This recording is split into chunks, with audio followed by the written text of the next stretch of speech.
It's 1540 local time, the 10th of October 2025. Over the South China Sea near the Paracels, a U.S. Navy Pate Ampere's Poseidon rides smooth air, then the calm snaps. Two spikes light the scope fast. Aggressive J-11BHs from Hainan. Contact 20 meters, the TACO calls. Vibration deepens as the pilot banks low. Whitecaps whip past the windows. For 12 long seconds, a fire control beam pins the aircraft, cold and steady, the kind that ends careers and lives. The AN divided by ALQ-240 wakes with a hiss.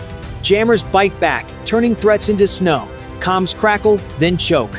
The co-pilot counts down altitude, voice tight but even. Outside, gray shapes slash across the nose, wagging wings like warnings, then cutting closer. One slip, one misread gesture, and metal becomes shrapnel. Inside the cabin, no one moves more than they must. Hands hover over switches. Hearts drum in time with the engines. The next second decides whether this patrol returns home or becomes another brief, sterile line in a report.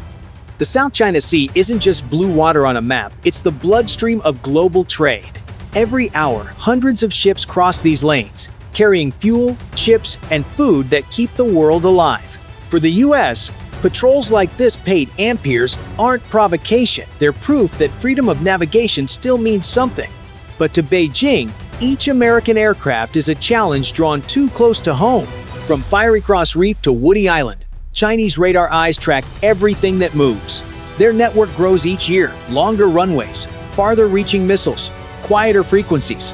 The Poseidon's mission today is simple. Fly straight, collect data, and show the flag. But here, simple can turn fatal in seconds. In the cockpit, tension sits thick as smoke. The pilot's voice stays steady. The message from command looping, maintain course, do not engage. Outside, contrails twist American gray against Chinese silver. Every turn is political theater with real consequences. If one jet overreacts, headlines explode, insurance spikes, fishermen stay in port, and allies Japan, Australia, the Philippines watch to see if America still stands firm. The Poseidon's crew knows they're not just flying, they're representing. A hotline hums between Guam and Beijing, rarely friendly, always needed. Analysts flag radar activity across the Spratlys. Coordinated, not random. 12 seconds of lock-on could be a warning or a rehearsal for something bolder. The cost of caution is time. The cost of pride is war. Who's right here, the pilot defending open skies, or the interceptor guarding his coast? Tap 1 if you stand with the crew holding the line. Tap 9 if you think the intercept was fair warning. 1542. The Poseidon's radar shows two bright returns fast in closing. 20 meters in closing, the co-pilot warns. The Chinese fighters slide in tight, wingtips flashing. One rocks its wings, a warning. The other climbs, circling like a hawk. Inside, the US crew holds steady. The pilot eases the stick. Don't give them a reason, he mutters. The TACO watches the screen spikes, then a red light. Fire control radar. Lock-on confirmed. 12 seconds feel endless. The Poseidon banks right, dropping to break the beam. The AN divided by ALQ-240 hums alive, throwing static across the spectrum. The J-11 flare briefly, sensors struggling through the jam. Then a voice cuts in. Unidentified aircraft. You are approaching Chinese airspace. Leave immediately. Calm reply. This is a U.S. Navy aircraft operating in international airspace. The standoff hangs. Engines growl. Switches click. One fighter suddenly banks across the Poseidon's nose. Vapor slicing the sky. 20 meters! The co-pilot shouts. The jet jolts in the wake. Everyone grabs something solid. From Guam, controllers watch satellite feeds lighting up. Chinese radars on Fiery Cross and Woody Island have powered up. This isn't random, this is coordinated. The Poseidon's crew knows they're in a test how far China can push before the US blinks. Then new calls. Rivet joint on station. An RC-135 slides in, collecting signals. Two MQ-4C Tritons circle high, streaming live video to Indo-PACOM. Tracks multiply. If this escalates, the world will see it in real time. Checklists tighten oxygen. Countermeasures. Cameras rolling. ECM stays hot. They are the sharp edge of a distant policy. And today, that policy breathes. The mission commander slews the camera turret, locking time-stamped footage of the closest pass. The navigator calls fuel state and nearest divert fields. TCAS chirps, useless in this knife fight of proximity, but the rules stay clear. Hold heading, no sudden climbs, no lights that could be read as a flare. A wall of protocol stands between order and panic. Seconds tick by. One wrong move could light the region on fire. The pilot steadies his breath, eyes ahead. "We hold the line," he says. And for a moment, the sky freezes. Two nations locked in silence, neither willing to blink. 1548. The Poseidon steadies, but the fighters don't back off. One J-11 slides under its belly too close for comfort. The crew can see the pilot's helmet, a flash of mirrored visor through the glass. "He's right beneath us," the TACO says. The American jet holds altitude, engines droning steady, but the air feels electric, alive with risk. Then the Chinese radar lights up again. The Poseidon sensors show multiple sweeps, not just from the fighters now, but from the reefs below. Fiery Cross, Subi, Mischief, all pinging at once. "They're painting the entire corridor," the navigator mutters. The pilot grits his teeth. "They want us to flinch." Inside the fuselage, cameras roll. The mission commander logs each second bearing, range, altitude. He knows these tapes will end up in Pentagon briefings before dawn. On screen, the heat signature of the J-11 burns bright red. Every heartbeat feels louder. The Poseidon makes a slow turn south, textbook maneuver, but even that shift triggers reaction. Both Chinese jets follow, closing tighter. Far below, fishing boats scatter. A Philippine freighter alters course, not sure what's about to happen above. Civilian airliners reroute around the zone, their pilots watching blips dance on radar. To anyone in the region, it's obvious. This isn't training, it's pressure, deliberate and practiced. The American jet dips again, staying clear but defiant. Its crew keeps calm, knowing every move could be replayed frame by frame in Washington or Beijing. One wrong gesture could start the kind of headline no one wants to write. Then a call from command. "Hold position." RC-135 confirms multiple radar logs from surface sites. The implication is clear, ground radars are joining the game. The Poseidon's electronic warfare officer toggles frequencies, breaking noise into pulses, countering beams with bursts of static. The cabin hums like a storm. Outside, lightning flickers far off a storm front rolling in from the west. The fighters mirror Poseidon's path, shadow for shadow, move for move. This close, deterrence looks a lot like danger. If you were in that cockpit, would you keep holding your course or break away first? Tap 1 if you'd hold the line. Tap 9 if you'd pull out before it's too late. 1552. The Poseidon banks through light turbulence, leveling out until a new alert flashes amber. "Surface radar new source," the EWO says. Everyone leans in. The signal isn't from a reef, it's mobile, low, and fast. Moments later, a faint return appears on the scope. A vessel moving beneath the clouds. No ID, no beacon. "Could be a patrol craft," the navigator mutters. But that speed, no civilian. The realization hits. China's not just shadowing from the air. They're closing a box surface units aligned with fighters above, trapping the Poseidon between sky and sea. The J-11 split. One climbs, the other dives. Their formation tightens into a pincer. The Poseidon sits in the center, radar sweeps crossing its path. "They're choreographing this," the TACO says. The pilot steadies the yoke, every motion slow, deliberate. From Guam, analysts trace the feed's multiple radars syncing perfectly. "This isn't an intercept," one says. "It's a rehearsal." The mission commander nods. "And we're the live target." The Poseidon descends 100 feet, sliding into thicker clouds. The AN divided by ALQ 240 hums at full load, countering every pulse.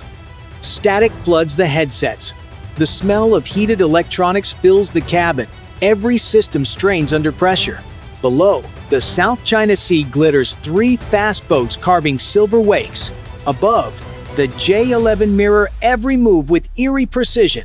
For a heartbeat, sky and sea feel like closing jaws. Then a sharp tone screams through the cabin.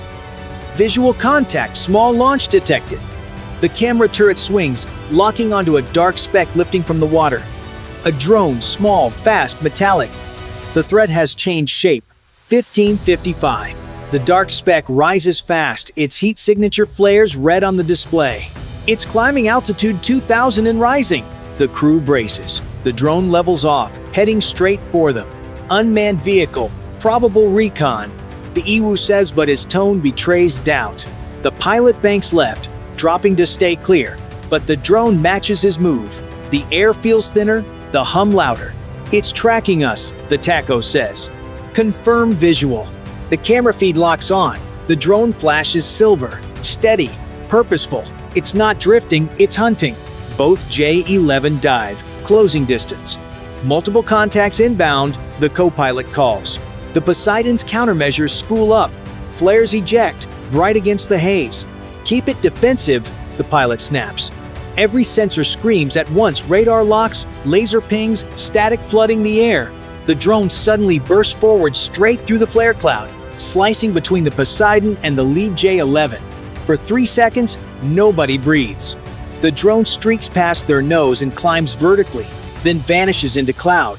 The radar picture clears, no missile fired, but the intent is obvious. It was a simulated strike, a warning and a message. Guam Control, we're disengaging south, the pilot radios. His voice is steady, but his hands shake. Copy all, continue egress. Outside, the fighters hold formation a moment longer, then peel away in perfect symmetry, their afterburners glowing orange in the clouds. The Poseidon steadies, the ocean stretching endless below. The cabin is silent, except for breathing. No one speaks. They know the footage will loop through Washington, Beijing, and every war room in between. One test complete and the next already writing itself. High above, sunlight pierces the clouds, sharp and cold. The drone's path fades on radar, but the tension lingers. One drill away from disaster, one warning away from war. In the ops center, analysts tag every frame. Lock timings, closure rates, comm transcripts. A rivet joint packet streams across the network, matching emissions to signatures from the reefs. Over open channels, airliners ask for new routes. Insurers take notes. The incident has weight. If you were watching this unfold in real time, whose message would you trust, the one defending the open sky or the one enforcing the line? Tap 1 if you'd call it restraint. Tap 9 if you'd call it provocation. Result: the Poseidon returns to base intact. But every second of the encounter is now evidence proof that the line between exercise and incident has nearly vanished. In the hangar, the crew steps off the ladder in silence. No one cheers. They all know what they just survived wasn't a skirmish, it was a rehearsal for the future. Within hours, reports hit the Pentagon and the Pacific Command. The data matches radar signatures from earlier Chinese gray zone maneuvers, same timing, same radar coding, same message. But this time, a drone joined the script. That small metallic speck may change every rulebook written about aerial safety in the region. In Beijing, official statements frame the intercept as defensive and professional. In Washington, the response is sharper, unprofessional and escalatory. Between the lines, both sides are saying the same thing: we're ready next time. The words are diplomatic, but the subtext burns. Allies weigh in. Tokyo calls for restraint. Canberra echoes freedom of navigation. And Manila demands transparency over radar locks near its claimed waters. The headlines flood every feed. Insurance indexes spike, shipping firms revise routes, and think tanks run war games overnight. One near miss becomes a global ripple. Back on Guam, the Poseidon sits in twilight, engines cooling. The crew watches the replay frame by frame, second by second, every heartbeat captured, every choice frozen in data. What they see isn't just a mission log. It's the anatomy of deterrence. One move measured, one move misread, and the balance tips. The ocean looks calm again, but beneath it, sensors hum, satellites shift, and strategies recalculate. Peace, for now, is measured not by trust, but by distance. If you had to draw that line yourself, How close is too close? Tap 1 if you believe deterrence keeps the peace. Tap 9 if you think it only delays the inevitable. It's 4:32 p.m. on the 27th of September 2025. In the Taiwan Strait, USS Higgins, an American guided missile destroyer, detects a contact edging dangerously close. The radar screen flashes. Alarms echo through the steel corridors. Sailors sprint to stations, eyes fixed on the horizon. Out the bridge windows, a gray hull emerges, China's Type 52D destroyer, charging in silence. No radio call, no warning. Just steel cutting water, closing the gap. Every second shrinks the space between them. Below decks, engines rumble steady while the bridge stays calm by habit, not by heart. An MH-60R helicopter powers up, its camera logging time and place. The 5-inch gun slews, showing readiness. One wrong move, and 2 warships bristling with missiles could collide in international waters. The crew grips consoles, breaths held tight. This is no drill. Will it end as another standoff or the spark that ignites something far bigger? The Taiwan Strait is more than a narrow stretch of sea. It is one of the busiest trade arteries on the planet. Tankers carry fuel, container ships carry electronics, bulk carriers haul food and raw materials. If this artery clogs, shelves empty, and prices rise far from Asia. On this September afternoon, USS Higgins is not just a warship on routine patrol. It is a symbol of free passage, a message that the sea lanes remain open, no matter who tries to crowd them. China's Type 52D destroyer, modern and armed with long-range missiles, plays a different game. It does not fire. It does not respond to radio calls. It simply closes the gap, angle by angle, shrinking the space. Its silence is deliberate. In this gray zone, words are few, but every turn of the rudder is political theater. If Higgins yields, Beijing claims strength. If Higgins holds, the world sees risk. Either way, cameras are rolling, ready to feed the story to millions. For the American crew, the danger is simple but sharp. A collision in international waters would not only damage ships but ignite a storm of accusations. China would claim the US provoked. Washington would claim harassment. The truth would drown under headlines. This is why every hail is recorded, every radar contact logged, every maneuver archived by the MH-60R helicopter circling above. The stakes reach far beyond this narrow strait. If the US falters, allies from Tokyo to Manila wonder if America will hold the line. Insurance costs rise, shippers reroute, and rivals grow bolder. If the US stands firm, trade keeps flowing, but the price is endless tension. Between law and pride lies only a thin weight. One wrong move could crack calm water into chaos within minutes. And now, your call. If you believe the US must hold course, press 1" the comments. If you think China's pressure changes the balance, press 9. 4:36 p.m. The contact grows sharper on radar. The Chinese destroyer holds course, cutting across the American bow. Bridge-to-bridge calls go out again. PLA Navy vessel. This is USS Higgins conducting a lawful transit in international waters.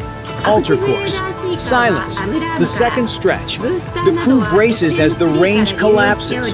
Lookouts call bearings. Their voice is tight but steady. On the bridge, the officer of the deck keeps eyes on both the contact and the compass, holding the U.S. course exactly as planned. The ship will not yield. The commander orders a posture step. Slowly, deliberately, the 5-inch gun slews toward open water, visible to the other ship without aiming directly. It is a silent signal. We see you, and we are ready. On deck, sailors secure hatches, helmets on, vests strapped. No weapons fire, but the ship now feels like it has slipped into combat mode. Above, the MH-60R Seahawk lifts from the flight deck, rotors biting air. Its camera locks on the Chinese destroyer, every frame geotagged and time-stamped. The helicopter circles wide, gathering proof that the Higgins is in international waters. Proof is as powerful as missiles in this fight.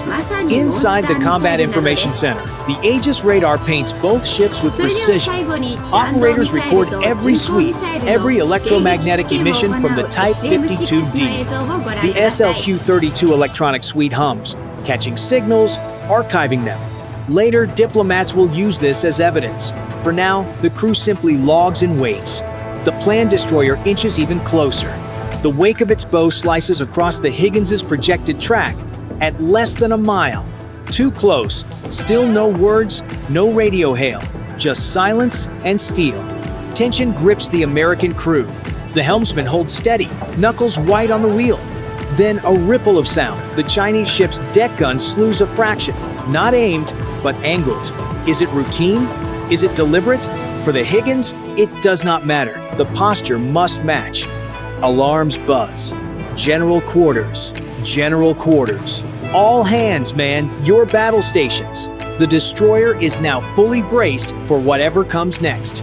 This is not yet combat, but it is contact on the knife's edge. Every sailor feels the weight.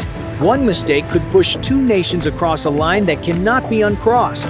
4:41 p.m. The Chinese destroyer holds its line, now within half a mile. At this range, even a small steering slip could grind steel on steel. Higgins does not turn.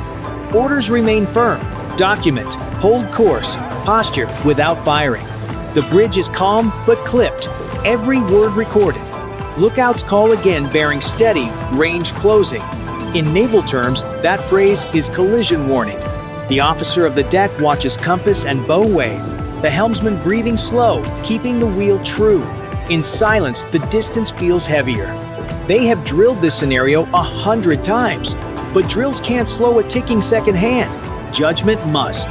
The commander orders a posture shift. The 5-inch gun slews toward open water, visible but not threatening. On deck, sailors strap helmets and secure gear. The MH-60R arcs wider above, its camera fixed on the Chinese ship, each frame stamped with time and place. Proof is leverage. Inside CIC, the Aegis radar plots tracks with precision. The SLQ-32 hums, catching signals, search sweeps, navigation pulses, probing noise. Each is logged, building evidence. On deck, the CIWS crew stands by. The guns are cold, but their presence speaks clearly. Across the water, Chinese sailors raise cameras. Proof against proof, angle against angle. Minutes stretch. Higgins cuts steady foam, the planned ship shadowing close. Faces are visible across the waves. You can drill for missiles, but not for silence pressed this near. This is gray zone pressure measured in nerves, not shots. At 4:56 p.m., the Chinese destroyer suddenly shifts starboard, throttle easing. Its bow slides just inside Higgins' track, white water churning. Alarms sound, sailors brace, but no impact comes. The ship ghosts past, then widens the gap. For a moment, both vessels run parallel, steel neighbors in uneasy calm. Higgins, logs, the Seahawk films. The wake tells the story. A near miss, a message without words. Allies see resolve. Rivals see opportunity. Somewhere, insurance screens blink, pricing nerves in real time across oceans. In the end, the strait stays open, but the test cuts closer each time. If you believe the US held firm, press 1. If you think China controlled the moment, press 9. And subscribe to follow the next clash. 5:07 p.m. Just as Higgins steadies after the close pass, a new trace pops up on radar. Smaller, faster contacts. Skim the surface unmanned drones, likely launched from the Chinese destroyer's deck. They rush in at wave-top height, harder to track, harder to classify. Red lights flash across the bridge. Drones are not missiles, but they bring their own risks. They can jam sensors, confuse radars, or fly close enough to stage an incident for the cameras. One crash into Higgins' hull, even by accident, would instantly frame the US as reckless. That is the tactic. Pressure without a single shot. The commander reacts quickly. The Seahawk tightens its orbit, sensors locked on the incoming swarm. Sailors on deck shift positions, scanning the low horizon. Inside CIC, the Aegis console fills with erratic tracks. Operators struggle to separate true targets from noise. The SLQ-32 shrieks with short, sharp bursts, evidence of jamming attempts. 3 drones dart close, white spray off their tails. One zips across the bow, another arcs wide to starboard, the third lingers off the port beam. Guns remain silent. Any shot could turn a staged provocation into real escalation. Instead, the Higgins relies on posture. The 5-inch gun slews a fraction higher, its intent clear to anyone watching through a lens. Minutes feel like hours. The Seahawk films every pass, its camera steady even as the drones weave. Sailors tighten grips on railings and consoles, holding fire, holding breath. Gray zone tactics now take a sharper edge. Silence has turned into a buzzing swarm that tests not steel, but discipline. By 5:15, the drones peel away, circling back toward the Chinese destroyer. No impact, no shot fired. Just tension left hanging, heavier than before. 5:22 p.m. The Chinese destroyer shifts again, edging closer while new drones skim low. The sea churns with wakes, radar screens glow with clutter. On the Higgins, tension snaps into action. General quarters already holds, but now every station braces for a fight that might come with no warning. The Seahawk circles tight, its camera catching both the destroyer and the swarm. Operators in CIC call out bearings rapid fire. Track 3 closing, starboard quarter. Track 4, crossing bow. The room hums with voices, steel nerves trying to impose order on chaos. Then the closest drone cuts in hard, swooping toward Higgins's bow at frightening speed. Alarms blare. The commander makes the call, engage! The close-in weapon system thunders alive. Its Gatling barrels spin, a stream of tracers ripping the air. The drone explodes in a flash, fragments falling harmless into the sea. The sound reverberates across the hull. Sailors feel the vibration in their bones. Another contact darts left. The 5-inch gun fires a warning shot, shell splashing just ahead of the buzzing craft. It veers off, circling back wide. A third drone presses close. CIWS spits again, shredding it midair. Spray covers the bow. Sailors shield faces, adrenaline pushing higher. For a moment, it feels like combat. The planned destroyer's crew stands on deck, cameras raised, capturing every spark. Did the Americans escalate, or did they simply defend? The answer will be debated long after the echoes fade. Inside CIC, voices steady. All contacts down, no damage reported. The crew exhales but does not relax. The Chinese ship still looms, silent and watching. Its message is simple. It can trigger incidents at will, and America must always decide in seconds how to respond. The Higgins has held, but at the price of firing live rounds in contested waters. Both sides now have their narrative. Proof recorded, proof contested. The strait is calm again, but the silence is louder than gunfire. And was this restraint or escalation? If you think the US showed discipline under fire, press 1. If you believe China forced America's hand, press 9. Subscribe to stay with us through the next showdown. By sunset, the Taiwan Strait looks calm again, but the crew of USS Higgins knows better. The clash has left no smoke, no sinking ships, no casualties, yet it has carved deep marks in strategy. Tonight's encounter showed both the strength and the strain of operating in the gray zone. Result: Higgins survived without damage, its crew disciplined, its every move logged and geotagged. That is the US advantage, proof that its transit was lawful, proof that restraint under pressure still works. Yet the Chinese destroyer also scored its point. It forced America to fire real rounds, forced the world to debate whether the United States defended or escalated. For the sailors, the lesson is sharp. They held course, they kept their training, and they did not give in to fear. But they also felt how quickly silence can become swarm, how close cameras can cut, how thin the margin is between steady navigation and sudden headlines. One more pass, one more drone, and the story could have ended differently. For allies, tonight is reassurance and warning at once. They see the US still holding the line, proving that sea lanes remain open. But they also see how routine pressure creates cost, higher insurance, tighter nerves, ships shadowed day after day. This kind of grind wears down resolve as surely as battle. For rivals, the lesson is opportunity. Drones and close passes cost little. Forcing a US destroyer to respond costs much more.